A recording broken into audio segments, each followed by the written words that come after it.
Once upon a time, some 650 years ago, there was a man who wanted to be a monarch but was just a cattle thief. A man who wanted to be the ruler of the Mongol Empire but couldn't because he wasn't related to Genghis Khan.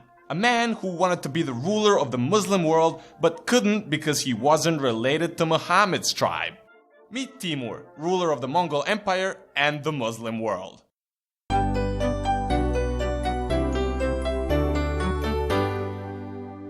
Timur was known by the Persians and the Europeans as Tamerlane, which actually means Timur the Lame. Most historical sources agree that he earned this nickname because he was shot with arrows in his right leg and arm, which crippled him. However, Tooky sources revealed that he got his nickname by making really bad puns.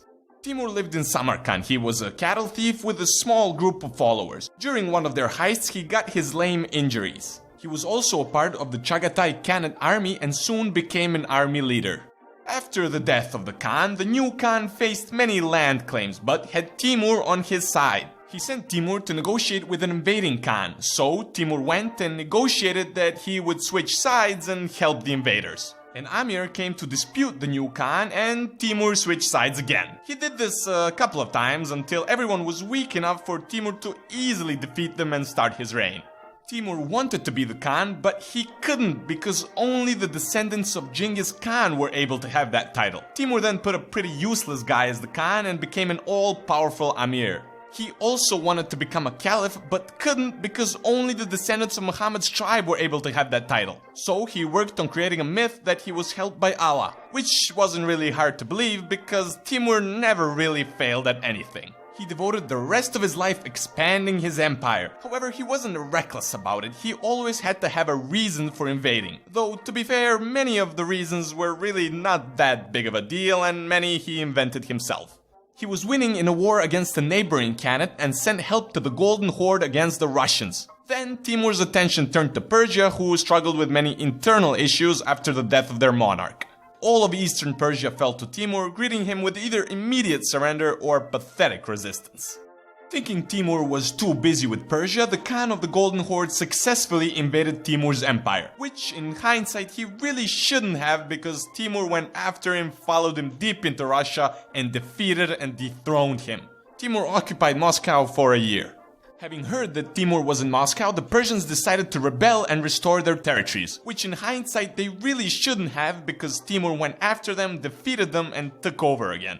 Timur was a devoted environmentalist and thought that Genghis Khan's make 10 children every day policy was a bit over the top. So he decided to take the issue of overpopulation into his own hands.